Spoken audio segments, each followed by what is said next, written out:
What is going on, everyone? Leon checking in, and we're at it again with another episode.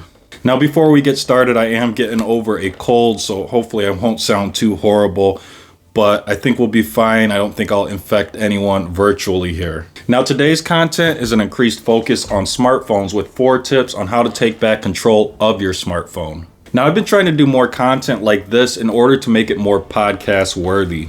And hopefully, if you're listening and watching, you'll find this information useful to optimizing your life. That being said, you can find the link to the podcast in the description down below.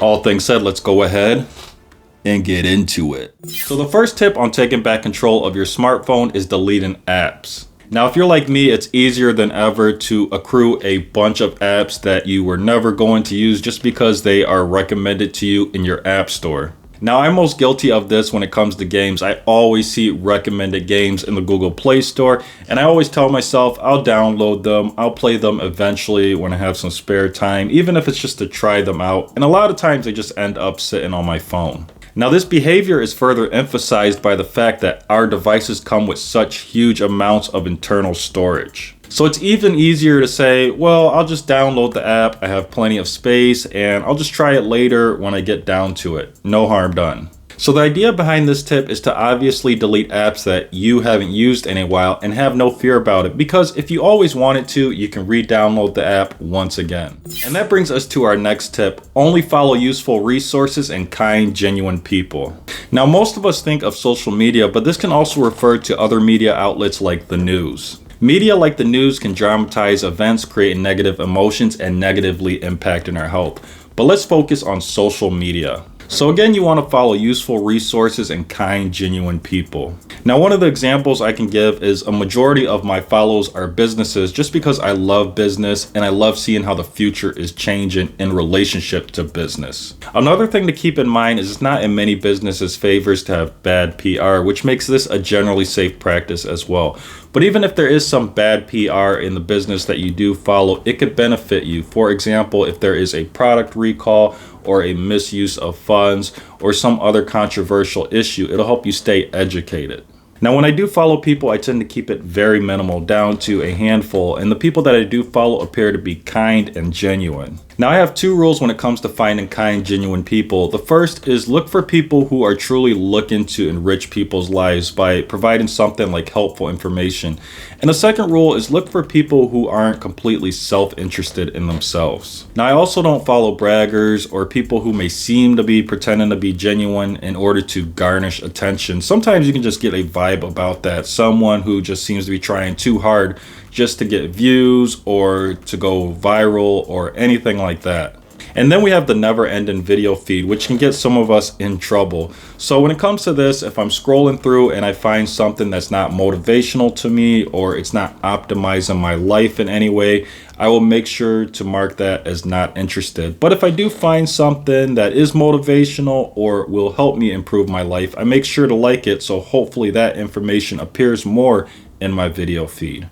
And obviously, if I see any media that seems to be created for the sake of going viral, I automatically mark that as not interested. I'm not a big fan of any of that. It just seems very cringeworthy to me. And another thing to keep in mind is in this day and age, anyone can give advice, but that information is not necessarily fact, and it doesn't necessarily work for your situation. And that brings us to our next tip: use phone calls for only urgent matters and text to take time to respond. So the problem that we all know about is because of cell phones, it's made everyone accessible 24/7. And this means that anyone can call or text you at any time of the day.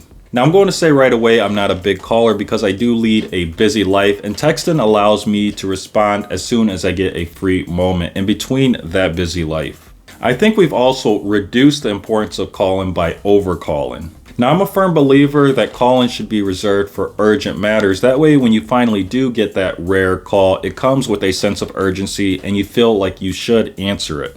I can't tell you how many times a friend or family member has called me while I'm driving and I can't answer, and then they call and call again. And by that time, I'm still driving and I'm thinking, wow, this must be very important, it must be urgent, so I should go ahead and answer it. And then I answer it. And it's something that could have just been sent through a text like, what are you doing this weekend? And our final tip is DND, which is short for Do Not Disturb.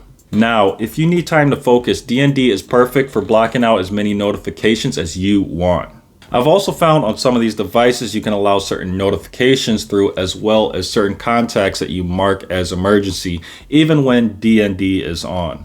Now, personally, I have found Do Not Disturb very helpful for me when it comes to achieving a moment of peace and clarity when I want to get things done. And then as soon as I'm done with whatever I needed to focus on, I can turn Do Not Disturb off. So that is it for today's content. If you enjoyed it and found it useful, please leave a like. If you're watching on YouTube and have any questions or comments, as always, drop those down below and I'll do my best to answer them.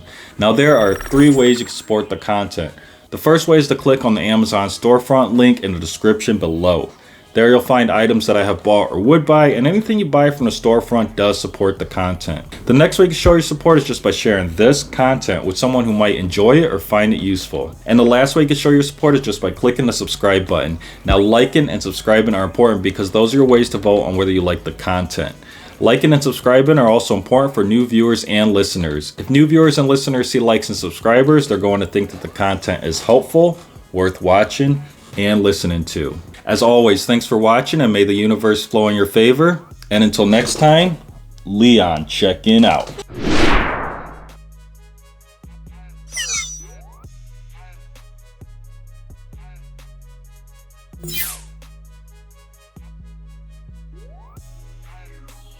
Yeah.